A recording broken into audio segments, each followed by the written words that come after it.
దశాబ్దాలుగా దగాకు గురై అన్యాయానికి గురై నెత్తురు మండిన ఒక జాతి ఎత్తిన జెండా గులాబీ జెండా. సరిగ్గా 25 సంవత్సరాల కిందట త్యాగాల పునాదుల మీద ఆనాడు తనకు అప్పుడున్న పార్టీ ద్వారా సంక్రమించిన డిప్యూటీ స్పీకర్ పదవికి, శాసన సభ్యత్వానికి, అట్లాగే పార్టీలోని రాష్ట్ర బాధ్యతలకు అన్నిటికీ కూడా గుడ్ బై చెప్పి తెలంగాణ రాష్ట్రం ఏర్పడితేనే ఒక స్వీయ రాజకీయ శక్తిగా తెలంగాణ ప్రజలు ఎదిగితేనే ఈ ప్రాంత సమస్యలకి చరమగీతం పాడొచ్చు, శాశ్వతంగా ఈ ప్రాంతం గతంలో ఏదైతే సిరి సంపదలతో తొలతూగిందో అట్లా మళ్ళీ ఉద్భవించవచ్చు అనే ఆలోచనతో పెద్దలు కేసీఆర్ గారు ఆనాడు 25 వసంతాల కిందట పార్టీని ఏర్పాటు చేసి కొండా లక్ష్మణ్ బాపూజీ గారు ఇచ్చిన ఆశ్రయం జలదృశ్యంలో జెండా ఎత్తిన విషయం మీకు తెలుసు. మరి 25 సంవత్సరాల్లో ఒక అరుదైన చరిత్ర కలిగిన పార్టీ బీఆర్ఎస్ పార్టీ. మొదటి 14 ఏళ్లు తన పోరాటంతో తెలంగాణ ప్రజలను ఐక్యం చేసి తెలంగాణ జాతిని మొత్తంగా ఎక్కడికక్కడ లక్షల సంఖ్యలో సమీకరిస్తూ వారికి తెలంగాణ రాష్ట్ర ఏర్పాటు ఆవశ్యకతను బోధిస్తూ అంబేద్కర్ గారు చెప్పిన విధంగా బోధించు, సమీకరించు, పోరాడు అన్నట్టుగా అడుగడుగున పోరాటాలు చేస్తూ ఢిల్లీ మెడలు వంచిన పార్టీ ఈ గులాబీ జెండా పార్టీ, ఈ బీఆర్ఎస్ పార్టీ. 10 ఏళ్ల పాటు ప్రజలు అధికారం ఇస్తే మరి ఒక బాధ్యతగా భావించి రాష్ట్రం సాధించిన పార్టీకే ప్రజలు బాధ్యతనివ్వడాన్ని ఒక గౌరవంగా భావించి రాష్ట్రాన్ని అగ్రభాగాన 10 ఏళ్ల తన పరిపాలనలో నిలబెట్టిన నాయకుడు, మహానాయకుడు కేసీఆర్ గారు. అట్లా నడిపిన పార్టీ బీఆర్ఎస్ పార్టీ.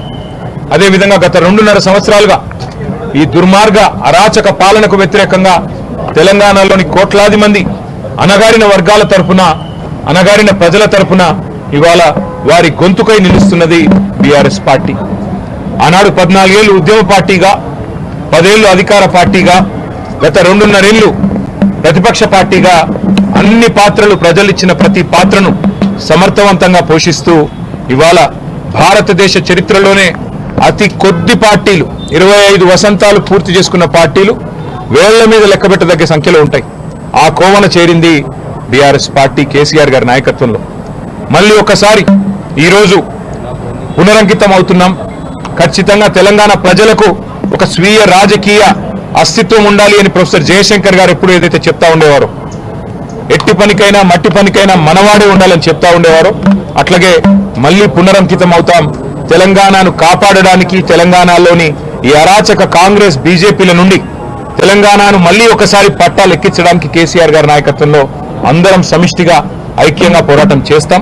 తప్పకుండా 2028వ సంవత్సరంలో తిరిగి మళ్ళీ తెలంగాణ రాష్ట్రానికి కేసీఆర్ గారిని ముఖ్యమంత్రి చేసేదాకా మేమందరం కూడా ఆయన సైనికులుగా, తెలంగాణ ప్రజల ప్రతినిధులుగా, తెలంగాణ బలగంగా, తెలంగాణ దళంగా కలిసికట్టుగా కదం తొక్కుతాం.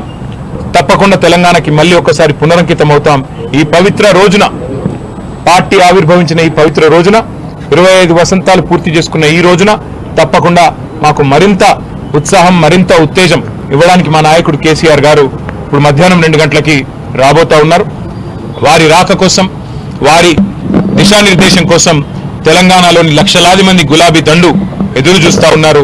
ఈ సందర్భంగా వారికి కూడా నేను హృదయపూర్వకంగా 25 ఏళ్లుగా ఎత్తిన జెండా దించకుండా పోరాడుతున్న ప్రతి కార్యకర్తకి, ప్రతి నాయకుడికి, ప్రతి అభిమానికి, ప్రతి కేసీఆర్ సోదరుడికి, సోదరికి, సోషల్ మీడియాలో కూడా మా తరపున ఉధృతంగా పనిచేస్తున్న సోషల్ మీడియా వారియర్లకు, మాకు అండగా నిలబడ్డ జర్నలిస్టు మిత్రులకు, కవులు, కళాకారులకు, ఉద్యమంలో మొదటి నుండి ఆయువు పట్టుగా నిలిచిన మా విద్యార్థి సోదరులకు, అట్లాగే తెలంగాణ సాధనలో కీలకంగా పనిచేసిన ఉద్యోగులకి, అట్లాగే తెలంగాణ సాధనలో కీలకంగా పనిచేసిన మా న్యాయవాద మిత్రులకి, ప్రతి వర్గానికి, సబ్బండ వర్గాలకు, సకల జనులకు శిరస్సు వంచి ఇవాళ తెలంగాణ సాధనకు తోడ్పడ్డ ప్రతి ఒక్కరికి, కేసీఆర్ గారితో నడిచిన ప్రతి ఒక్కరికి హృదయపూర్వక వినమ్ర ధన్యవాదాలు తెలియజేసుకుంటూ ఈ సందర్భంగా మళ్ళీ పునరంకితం అవుతూ పునరుత్తేజంతో ముందుకు పోతామని తెలియజేస్తాం.